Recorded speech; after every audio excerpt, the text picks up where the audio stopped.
Olá, muito boa tarde a vocês que nos acompanham. O Acontece Curitiba está começando agora. E hoje é quarta-feira, gente, é o dia de fazer o seu melhor. As coisas estão boas como estão? Então deixa como está. Quer mudar? Então muda, mas faça o seu melhor sempre. Seja bom, seja legal com os outros, respeite o seu próximo, gente, que é tudo de bom a gente ser uma pessoa íntegra, de caráter e legal com o próximo.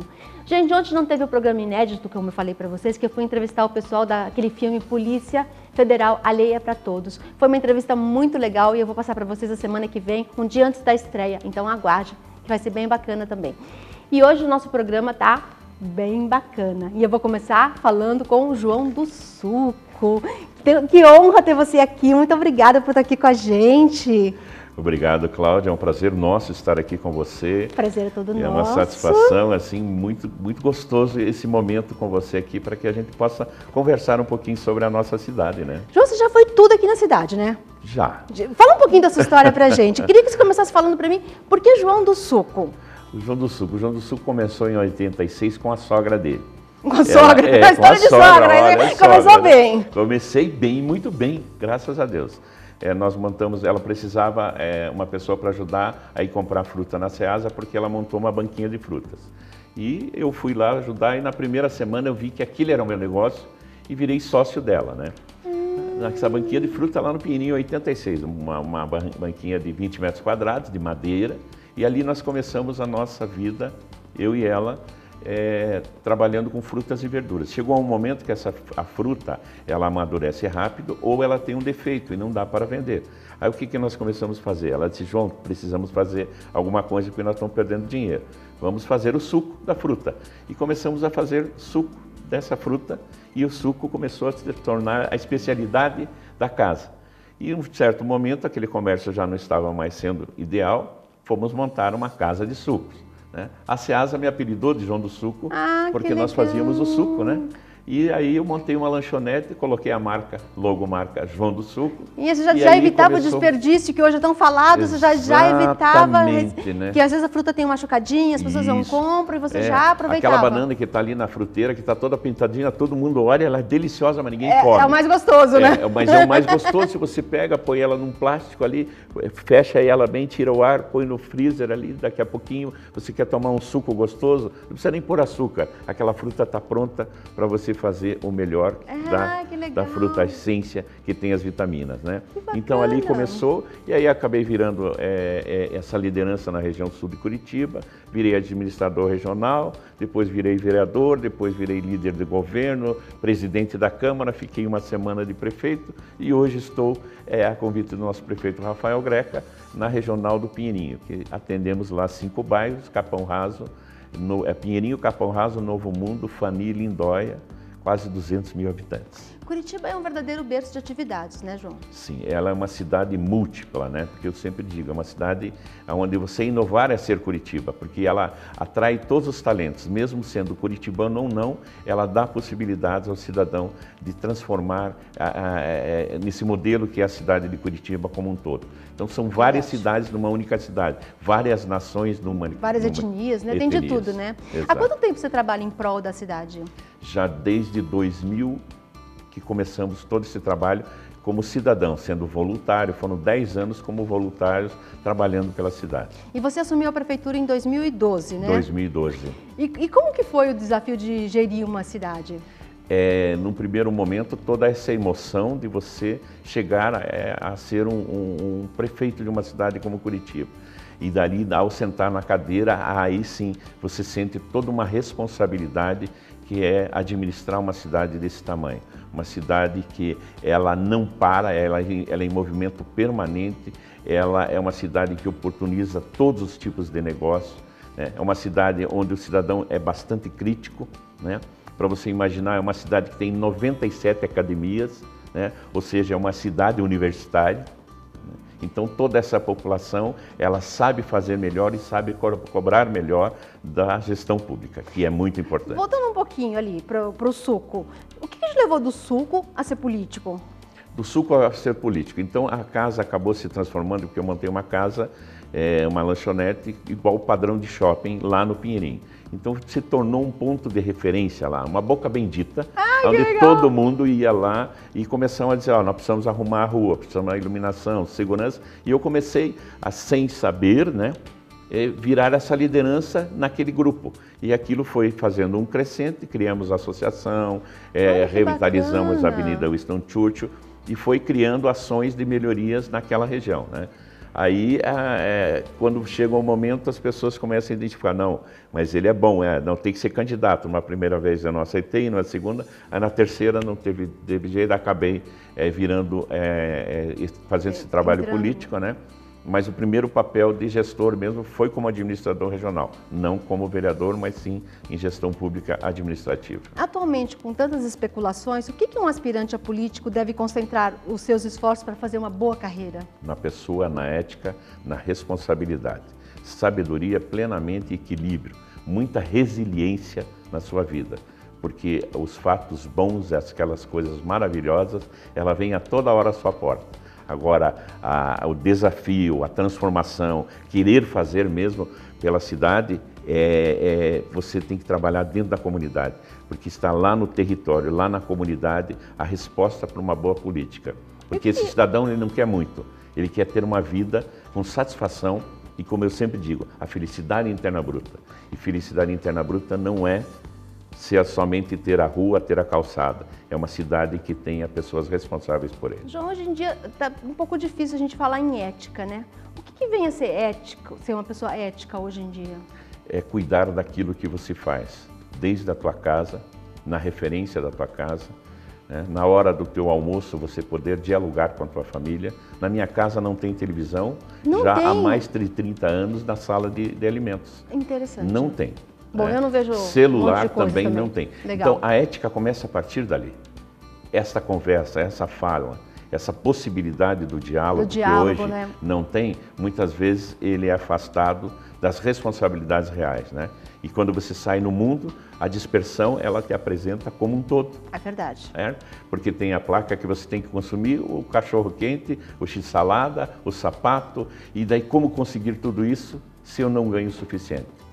Então começa a se pensar, vou comprar um CD pirata, vou comprar isso aqui. Então ela começa da base. Então a ética ela tem que ser construída dentro do seio da família. Verdade. A partir dali que a maior construção está na família da transformação humana. Fora disso é a sociedade que vai ter. A família é a base, né? Exatamente. A ética está dentro da família. A partir daí, seja a família contemporânea, não importa. Essa nossa nova família, é a avó que cuida só, é a sua mãe, sim, né? ou é a diversidade. Não importa. Não importa. Mas em todas elas, essa base é muito importante. Mas você veio aqui para falar do desfile, né? Que vai ter, né, no dia 3, né? Vamos falar um pouquinho do desfile, né? E eu aproveitei para saber um pouco da tua experiência, né? Só para a gente falar um pouquinho, né? Conta pra gente o que vai acontecer no domingo, dia 3. No domingo acontece, você que está aí assistindo, vá lá, não perca. É o maior evento do Paraná hoje, com certeza. É um evento comunitário, onde nós vamos ter lá quase 8.000 pessoas desfilando, de todo o extrato da sociedade. 8.000 pessoas? Quase 8.000 pessoas. O Exército, as Forças Armadas vão estar lá, a Polícia vai estar lá, o CTG 20 de setembro, que são a tradição gaúcha, vai estar lá, os escoteiros, os desbravadores, as escolas municipais, as escolas estaduais, escolas particulares, universidades, né? O comércio local, né? Vai ter também lá, esse ano, nós estamos em novembro, vai ser quebrado o recorde mundial da América Latina de combis. Gente, olha que tudo, encontro de combis, um desfile, gente, ai, amo. Então, e a ideia é quando eles vão fazer a imagem da quebra do recorde, eles vão sair por volta de 11 horas, 11h30 da manhã, vão entrar no grande palco que está lá com quase 30.000 pessoas, né, participando desse momento da cidadania, que é a sementinha da construção do grande mosaico, né? Por que o grande mosaico? Porque o município gasta quase nada para fazer isso, porque cada um vai fazer a sua parte. Nós construímos uma cidadania através das pessoas. Esse mosaico, cada um, seja aquela escola que leva só 20 alunos de componente, ou seja o grupo de escoteiros que vai levar mais de 1.000 escoteiros, né? Todos fazem parte da construção dessa grande obra. Então vale a pena, quem quiser ver uma cidadania plena, de verdade, no desfile do dia 3 vai acontecer, das 9 da manhã ao meio-dia e meio. Das 9 da manhã ao meio-dia e 30, né? Por que dia 3 e não dia 7? É porque nós não conflitamos com o oficial, isso já foi um acordo junto com as Forças Armadas, a polícia, para que não houvesse no mesmo momento duas estruturas de desfile. Você falou que vai ter um fogo de chão, como é que você falou para mim? Isso, ó, o CTG desde que iniciou em 2000, são 18 anos de desfile cívico, né? O CTG, quando iniciou lá, já ele criou uma casinha, uma choupanazinha, e eles põem uma costela e vem assando a costela no chão, rodando ali, só que rodando, né? E que vai até o final do desfile. Ao final do desfile, eles vão lá no galpão do CTG 20 de setembro e tem um grande almoço lá para quem quiser lá. Tem almoço que o CTG faz ao final do desfile. E que personalidades estão sendo esperadas lá? O governador do estado está sendo esperado, né? O nosso governador Beto Richa, Fernanda Richa, primeira-dama, o nosso prefeito Rafael Greca, a nossa primeira-dama também, Margarita Sansoni, já está todo na agenda e praticamente é a certeza deles estarem lá também. O general da 5ª Região Militar, né? As autoridades militares, né, os comandantes das polícias militar, civil, secretários de Estado, secretários municipais, ou seja, é um evento de congraçamento de uma sociedade que quer transformar. É esse Paraná que é pujante, é essa cidade de Curitiba que é inovadora, que tem o Vale do Pinhão, que quer transformar como um todo uma sociedade para que tenha uma vida melhor. E você esqueceu de falar que uma pessoa que foi convidada para ir no palanque? Eu? Ah, sim! Uma pessoa importantíssima que foi convidada. Meu Deus do céu, eu estaria lá. Desde o começo aqui eu disse, você vai estar lá no palanque. A Cláudia vai estar lá fazendo uma tomada lá e fazendo alguma entrevista também já, né, Cláudia? Aproveitar o momento. Aproveitar o momento, né? Esqueceu de mim? Sim, não esqueci. Te fiz um convite especial, né? O Edson, amigo que está ali, vai me puxar na orelha, né, Edson? O Edson Santana que está ali, né? Dando uma força ali para nós, dando sempre umas pautas legais para a gente, né? Isso, muito bom. Então vamos reconvidar as pessoas, então, dia 3, né? Fiquem alertas aos desvios de trânsito, também é importante falar, né? Sim, sim. Agora essa semana, a partir de amanhã, já vai ser notificado. Nós temos toda uma estratégia diferente lá, gente de trânsito, porque são mais de 80 ônibus que estão levando as crianças, os componentes que vão estar desfilando, né? Então tem toda uma estratégia que vai ser comunicado a partir de amanhã em toda a imprensa, é o mapa como é que vai ser, inclusive o próprio ônibus, né? A canaleta é retirada, o ônibus circular sul da canaleta e ele é pela lateral, então tudo isso vai ser comunicado no domingo das 7 da manhã até 1 da tarde, até as 13 horas, tem que dar uma consideração porque aquele espaço vai ter congestionamento sim, mas para acontecer esse grande evento. E é um evento para toda a família, né? Para toda a família, né? É uma diversão para toda a família, desde a vovó, do vovô, e ver lá aquela atividade que é maravilhosa da cidadania. Eu me lembro dos meus desfiles quando eu era criança, que eu participava de desfile, eu tocava prato, repique também. Repique também. Foi assim que eu comecei. E assim que eu tive a ideia, porque eu estudei no Colégio Rio Branco aqui no Batel, né? E eu fui desfilar na 7 de setembro uma vez ali, tocando repique. É mesmo? Aí essa ideia saiu de ser repique. Exato, né? Só sabia fazer aquilo. Era só isso, mas fazia. Né? Mas é tão gostoso, então. Era muito bom. E dizer assim, aquele que está aí, ó, que gosta também de banda marcial, são mais de 30 fanfarras e bandas marciais que vão estar participando também. Que é essa energia da música, da musicalidade que vai estar lá também presente, Cláudia. É maravilhoso. Você vai estar lá no palanque vendo aquilo e lembrando você batendo aqueles pratos lá, né? Aquela mocinha que está moça até hoje também lembrando dos pratos da fanfarra, da banda marcial. João, então, lembrando dia 3, das 9 ao meio-dia e 30. Exatamente. Na Rua da Cidadania, né? Sai da Rua da Cidadania, do Terminal do Pinheirinho. Ela tem um espaço de 800 metros de desfile na Avenida Winston Churchill. Toda aquela extensão da avenida fica um mar de gente. Eu mostrei para a Cláudia, ela viu o volume de pessoas, são quase 40 mil pessoas que participam desse momento. E você, com certeza, não vai perder. João, super obrigada por você ter vindo até aqui, por trazer essa pauta para a gente, esse convite bacana para as pessoas aí, esse exemplo de cidadania. Espero que seja um sucesso o evento, que com certeza será, né? Eu que agradeço em nome do nosso prefeito Rafael Greca, dizer a você, Cláudia, parabéns pelo teu programa. Obrigada. Parabéns para quem assiste o Acontece Curitiba, porque essa Curitiba faz isso mesmo, acontece, inova, faz melhor para muita gente. Muito obrigada, João. Volte sempre. sempre bem-vindo aqui no Acontece Curitiba. Edson, obrigada pela pauta. Sempre bem-vindo às suas pautas. E você fica com a gente que a gente volta logo depois do comercial.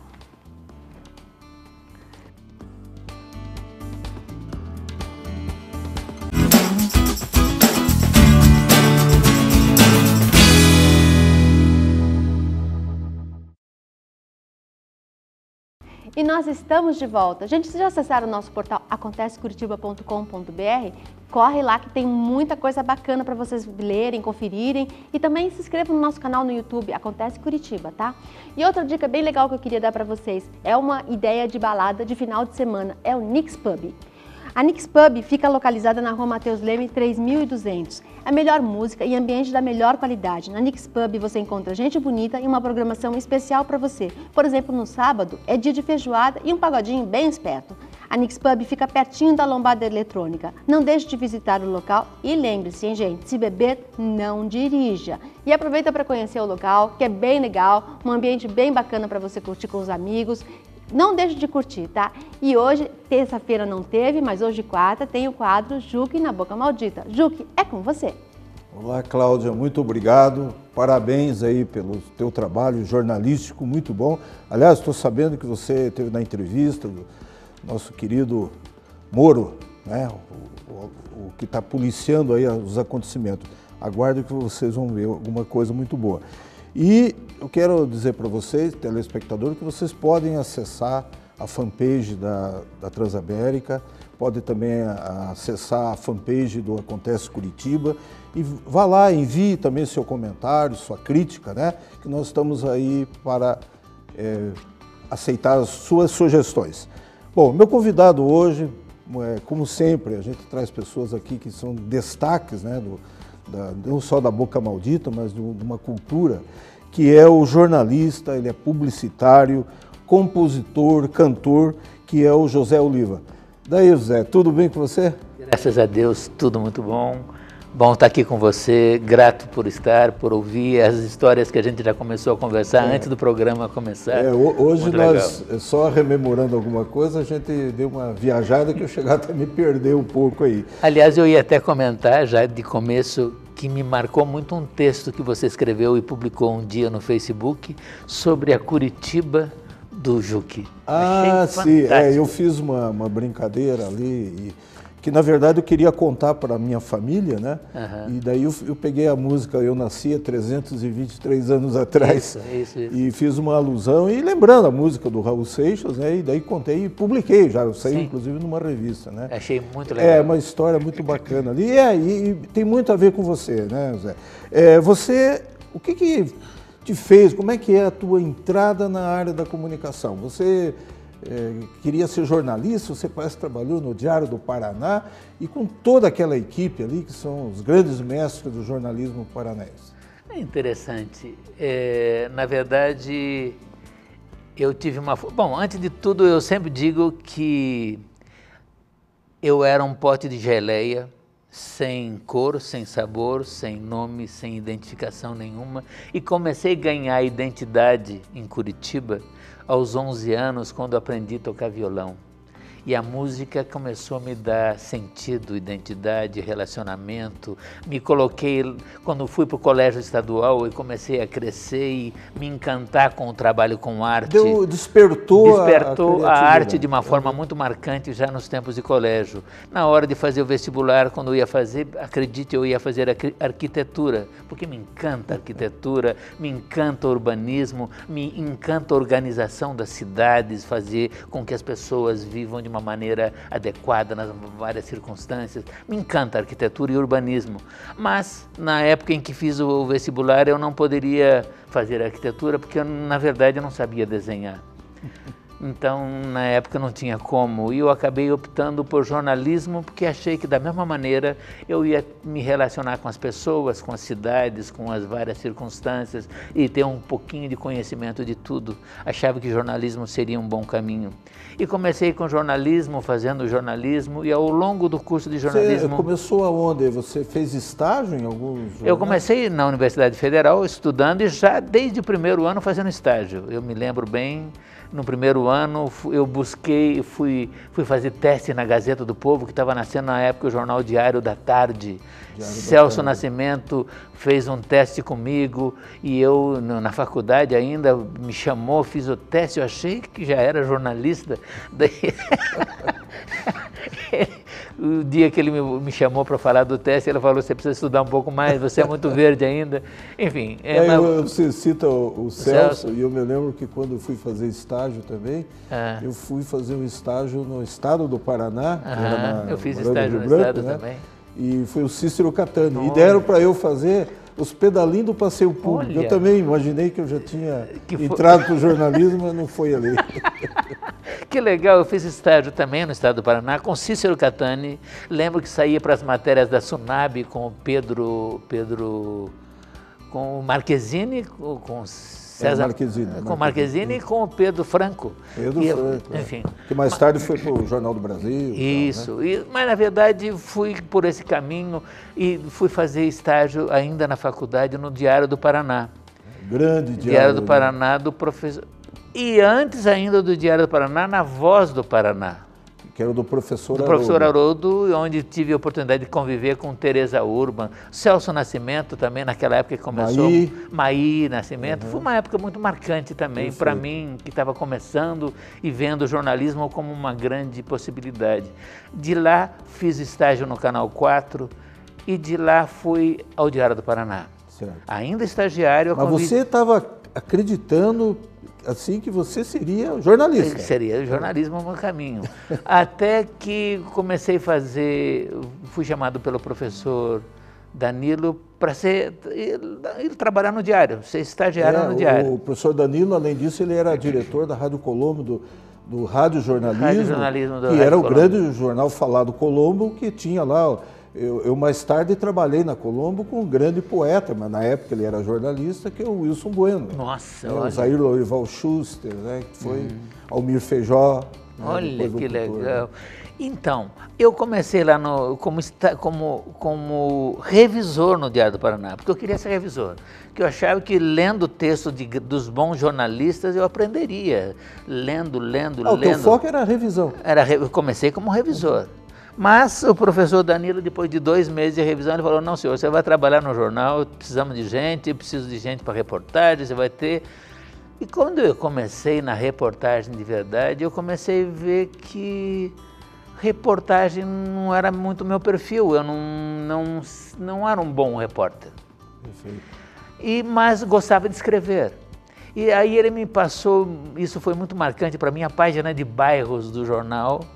E na página de bairros do jornal Diário do Paraná, eu me encantei, porque eu fazia matéria sobre os problemas de bairros durante a semana. No sábado, eu ia para a biblioteca pesquisar histórias dos bairros da cidade, fazia matéria sobre os bairros dentro de uma ótica da história de Curitiba, sobre os primeiros trilhos de trem da rua Aquidabã. Enfim, agora não me lembro exatamente os nomes, mas vários problemas de bairro da época antiga. E isso aí te despertou daí o gancho para a publicidade? É, porque eu comecei a perceber que o que eu mais gostava de fazer nas matérias era criar e criava as histórias dos bairros, ia entrevistar pessoas que viveram Curitiba antiga, professor Júlio Moreira, o autor como é que agora me fale os nomes, o tempo faz tempo, o cartunista do tempo do Júlio Moreira, mas agora, enfim, eu tive a oportunidade de entrevistar várias pessoas e compunha histórias, criava páginas, tanto que fiz uma vez uma história sobre o bairro Abranches, onde resolvi fazer os textos em polonês, pedi ajuda de um conhecido que fez os textos todos, títulos das matérias em polonês, o que resultou que essas página inteira sobre a história do Abranches foi publicada em Jornal da Polônia. Então teve várias paixões. Bacana. Aí eu comecei a perceber que esse negócio de ser jornalista não era o meu negócio, que eu gostava de criar textos, escrever textos, e aí o próprio professor Haroldo Murat me indicou uma agência de propaganda para eu trabalhar. foi a equipe propaganda. Aqui do seu Norberto Castilho. Norberto Castilho. E Grande ali comecei a filho, escrever, e ali é um pique bravo, era volume de jobs assim que, meu Deus. E ali comecei com a história de propaganda, daí trabalhei na Divulpar, do Enoque, Enoque e Divonei. E aí trabalhei em outras agências. Aliás, Divonei é meu tio, foi por causa dele que eu fiquei em Curitiba. Ó, eu me lembro dessa época, desse contato nosso. Eu, na verdade, época. queria ser piloto, né? Ah. Vim servir na base aérea. E daí o Divonei era jornalista, eu falei, opa, acho que é por legal. aqui. Aí eu fui trabalhar na Colombo. Rádio Colombo nessa Rádio época. Colombo. Então, e na verdade eu comecei aí com propaganda e me identifiquei nesse caminho. Eu me lembro muito bem até, porque paralelamente eu tinha aquela coisa da música que me definia, que me dava caminho, que era base importante para mim. Por causa da música e da arte, nesse tempo de sair da faculdade, ou de entrar na faculdade ainda, eu fui convidado para participar de um musical que foi muito marcante na história do teatro de Curitiba, que foi o Cidade Sem Portas, do Aderbal Fortes e Paulo Vítola, que contando a história de Curitiba. Eu tive o privilégio de ser convidado para participar desse musical, onde trabalhavam o Sali Volokita, a Laís Mann, o Antônio Busnardo, o Idelson Santos, com o Opus 4 tocando, cantando, enfim. Era um movimento, né? Era um movimento na época muito marcante. Os anos 70 foram muito marcantes para a cultura de Curitiba, para a música de Curitiba. E tinha um outro movimento, eu acho que era ligado ao Paiol, que era o MAPA, né?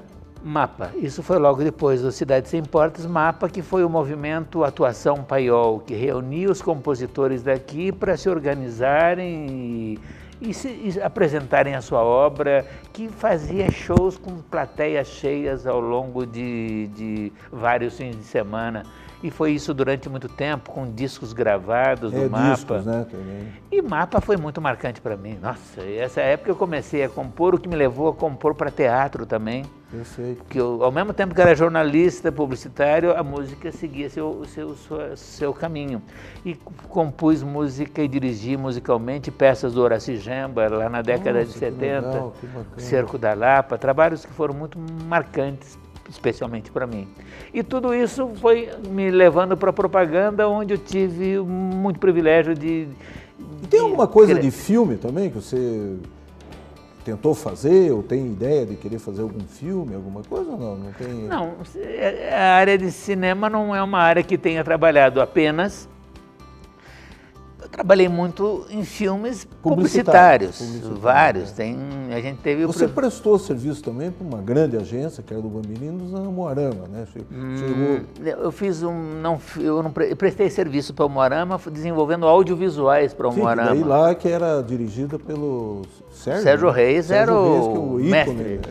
É o mestre. Grande né? fera, grande Lanzanete, referente. né? Isso.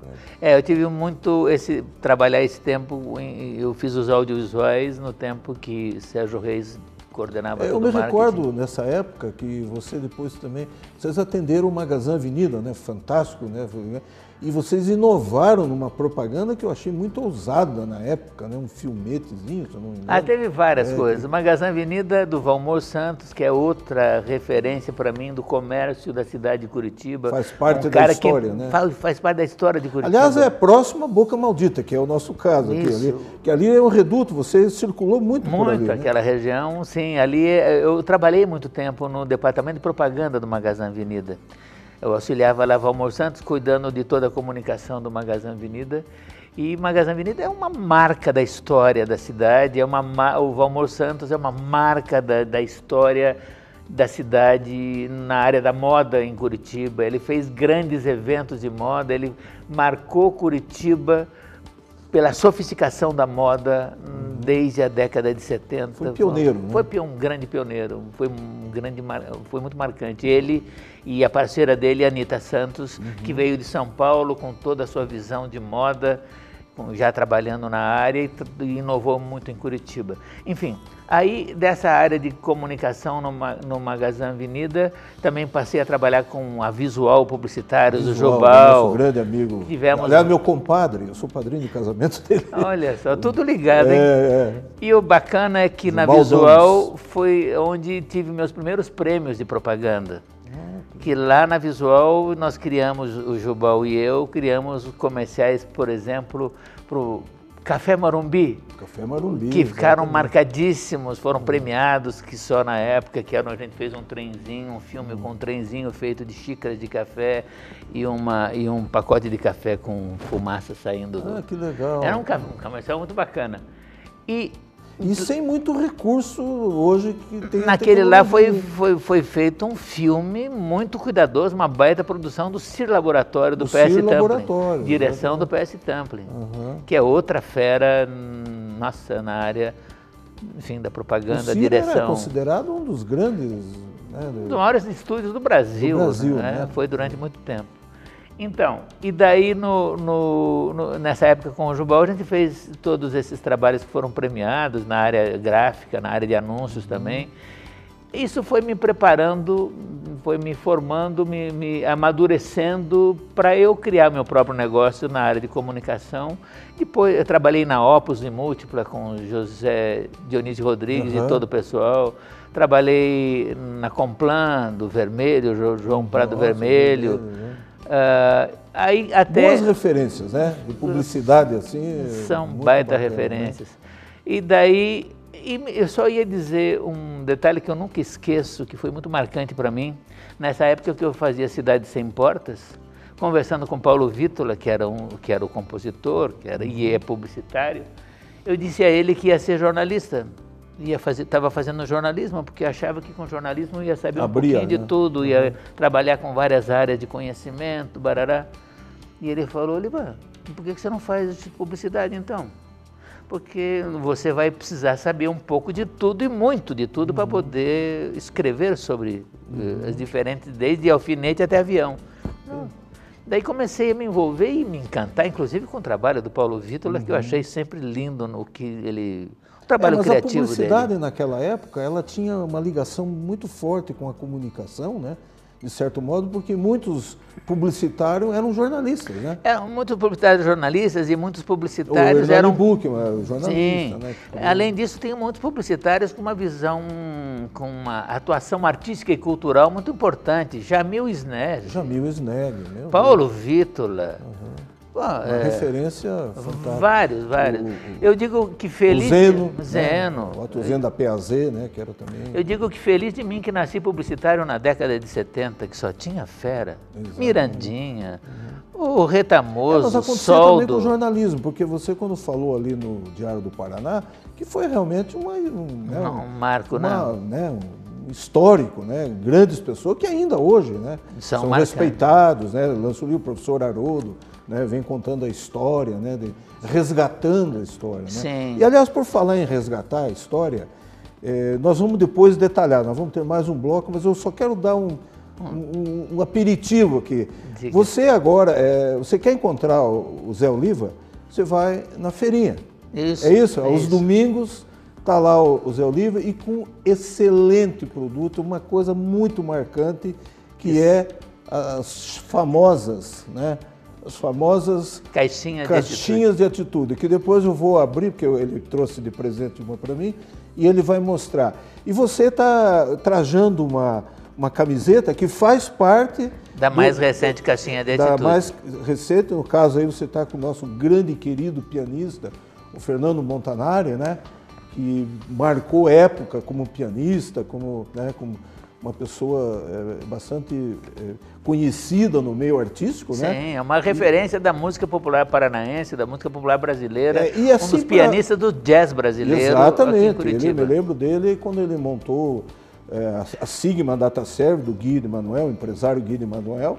Ele montou uma banda de jazz, que era ele, o Boldrini, né, um grande contrabaixista, né, também.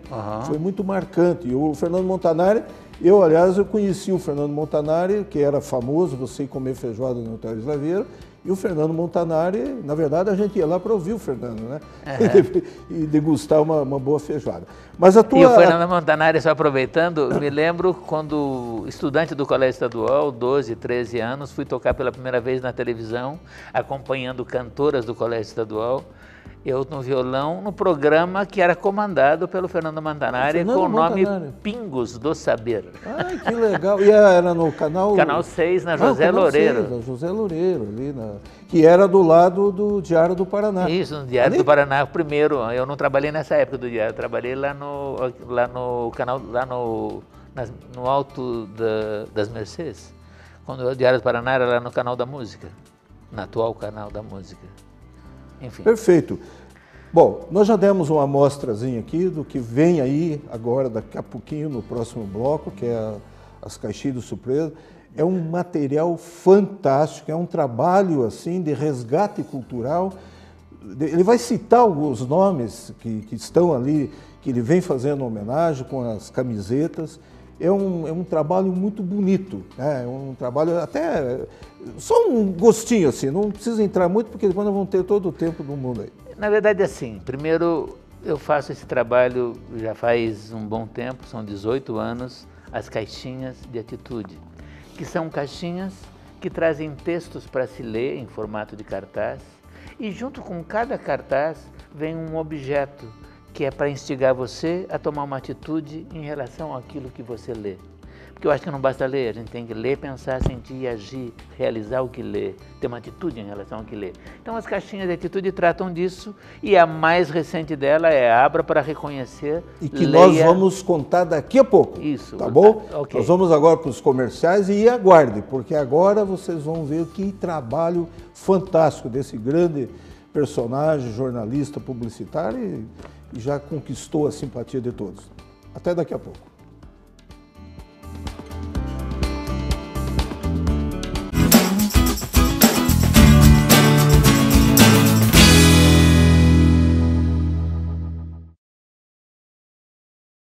Então, estamos voltando agora no segundo bloco com o nosso convidado, José Oliva, jornalista, publicitário, entre outras grandes coisas. E nós dizíamos então que agora nós vamos detalhar, Zé, o que vem a ser então essas caixinhas famosas que você pode encontrar lá na Feira de Domingo. Na Feira da Hora.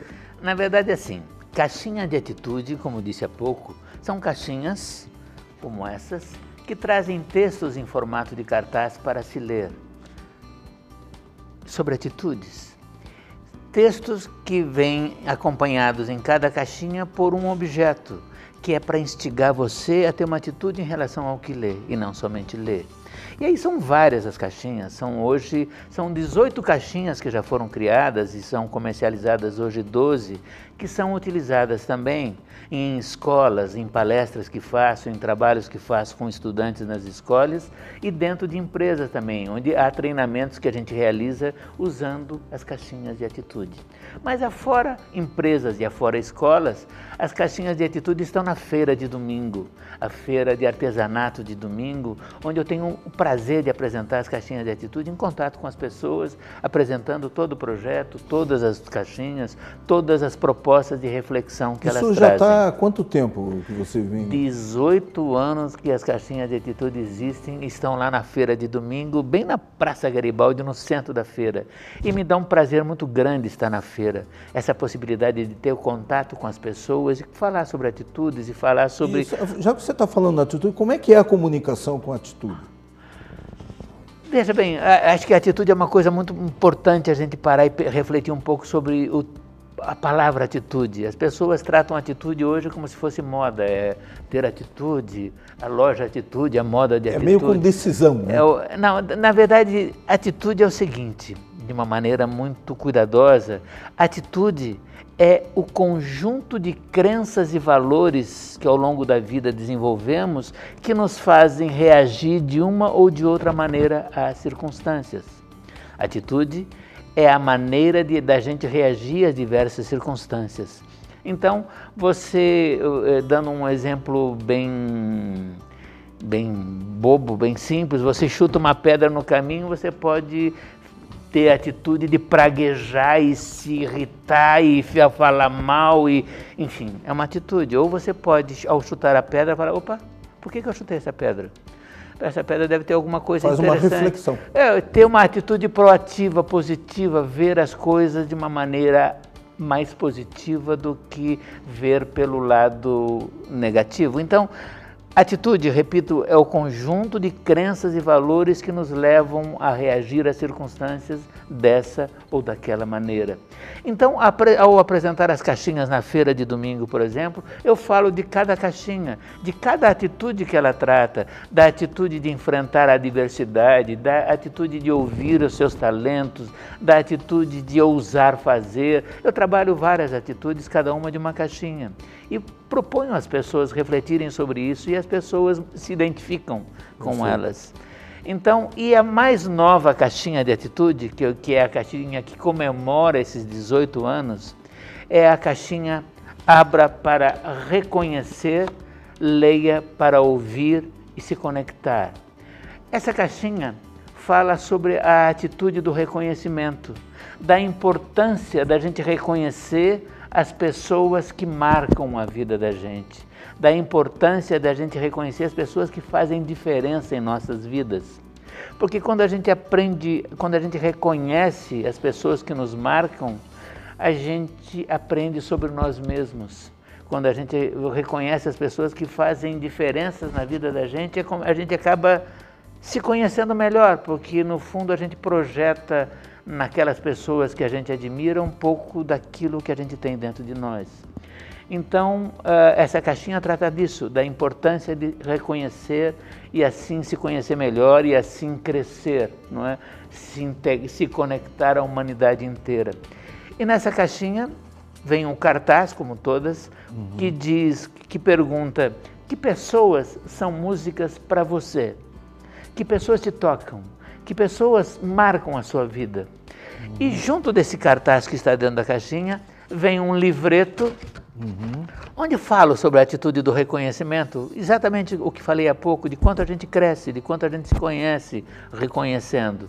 Junto vem um CD, com 12 músicas que compus com músicos que reconheço como importantes. São vários parceiros. Vários parceiros. Aqui tem Antônio Tadeu Wyczechowski, Roberto Prado, Reinaldo Godinho, Plínio Oliveira, Edu Hoffmann, todos, de uma forma ou de outra, referências da nossa literatura, da nossa música, do nosso fazer arte. E tem as 12 músicas e tem um detalhe que eu achei interessante contar. São 12 músicas com 54 músicos participando desse projeto, entre arranjadores, instrumentistas e intérpretes. Então, o diretor do CD, enquanto gravava, comigo foi trabalhando o reconhecimento, pessoas que me marcam. Então, vamos chamar aquele que você gosta, vamos chamar aquele que você acha importante. Então, vamos reconhecendo as pessoas que são importantes para a gente. Tanto que gravei nesse CD músicas de pessoas que me tocam, como Fernando Louco, que é um grande compositor, Fernandinho, né? Fernandinho. Que é um baita compositor de sambas. E gravei também... E é percussionista, percussionista, né? E para mim um dos melhores compositores de música popular de Curitiba. E gravei também uma música do Rubens Rolim, que tem programa aqui também. O Rubens Rolim, eu gravei uma música dele que achava que era da Jovem Guarda, que foi a segunda música que aprendi a tocar no violão quando eu tinha 11 anos de idade. E era do Rubens Rolim, eu só fui saber muitos anos depois.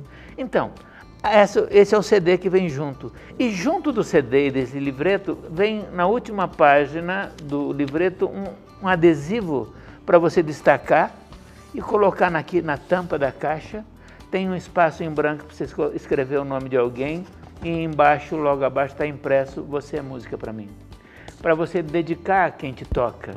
Ou pelo menos para você reconhecer. Personaliza para quem te toca. Perfeito. Ou para você apenas registrar, deixar consigo a marca, aquele registro das pessoas que são importantes para você. E para lançar esse CD, a gente fez um clipe, que foi um clipe gravado a partir de uma música que fiz em homenagem ao Hélio Leites, a Efigênia Rolim, que são personagens importantíssimos da nossa cultura popular. Uma música que compus com Edu Hoffmann, Ana Sônia Barros e Efigênia Rolim, que é a base desse clipe, que foi gravado na própria feira de domingo, e com direção do Beto Caminati, que é um baita diretor, né? Premiado, com Lorival Vieira fazendo fotografia, com a Janine Holtrop fazendo edição, Só feras Só trabalhando, fera, só Poxa, bandido bom pra caramba.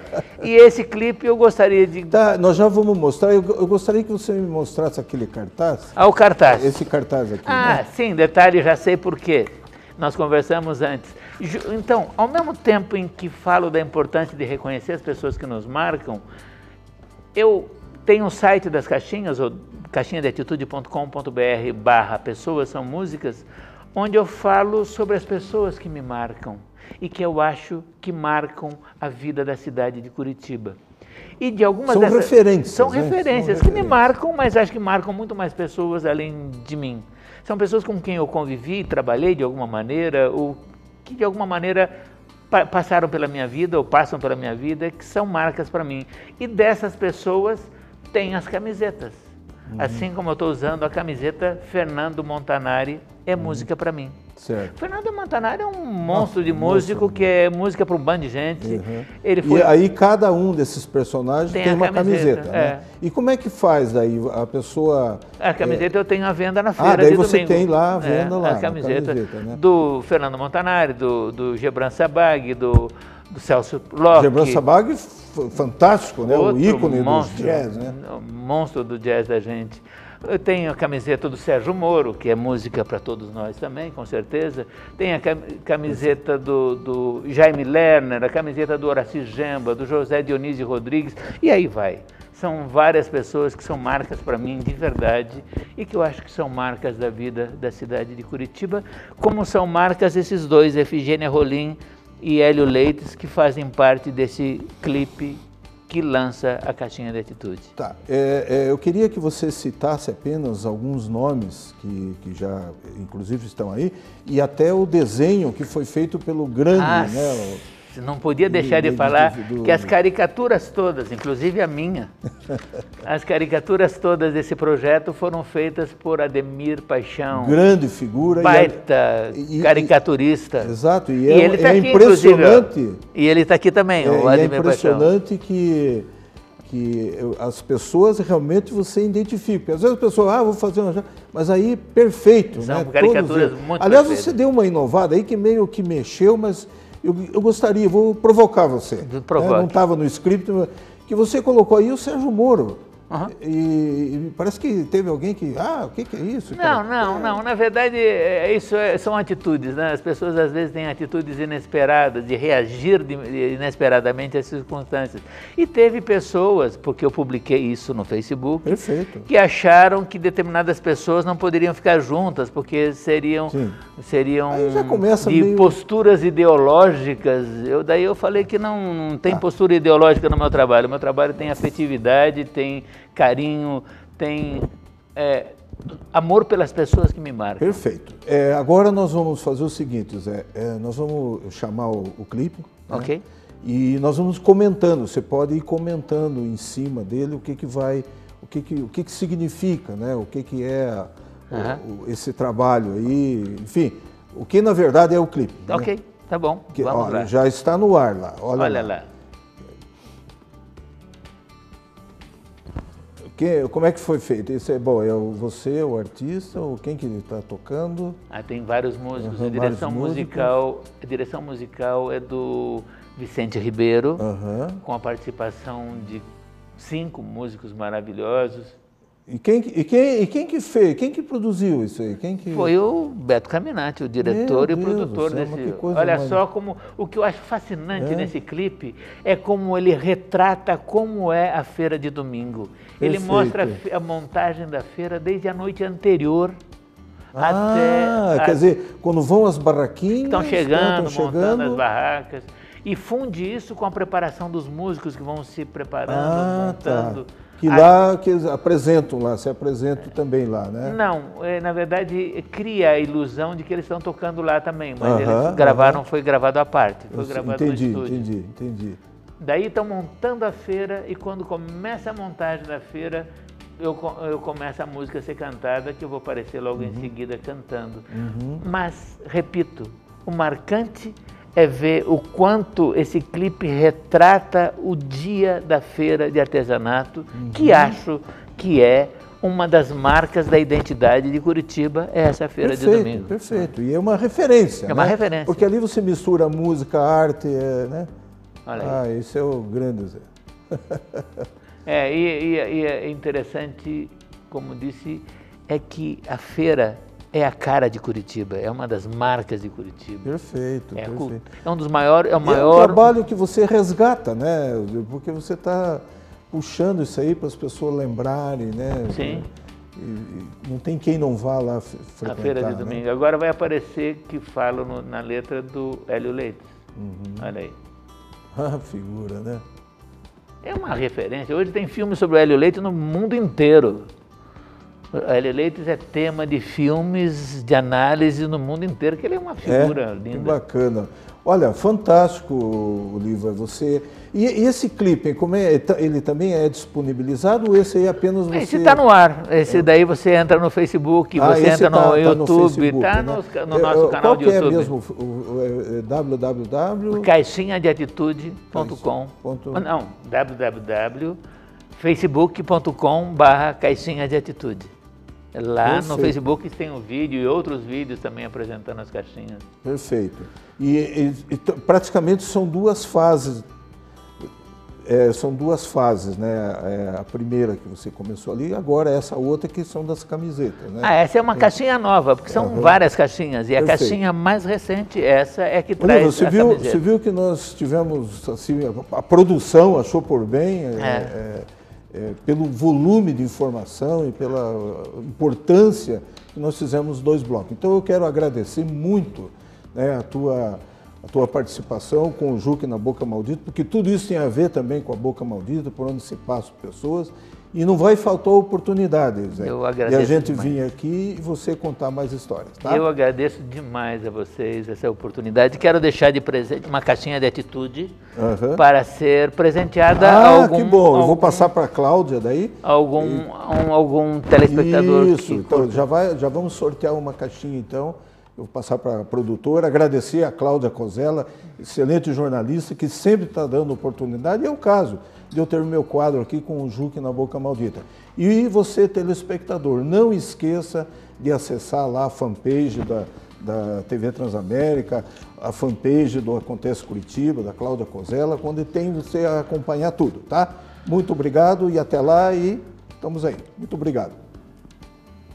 E o programa de hoje fica por aqui. Eu espero que vocês tenham gostado das nossas matérias. Lembrando de pedir para vocês acessarem o nosso portal acontececuritiba.com.br, a nossa fanpage, como disse o Juque, e também se inscreverem no nosso canal do YouTube. Um beijo grande, fiquem com Deus e seja Acontece Curitiba. Até amanhã.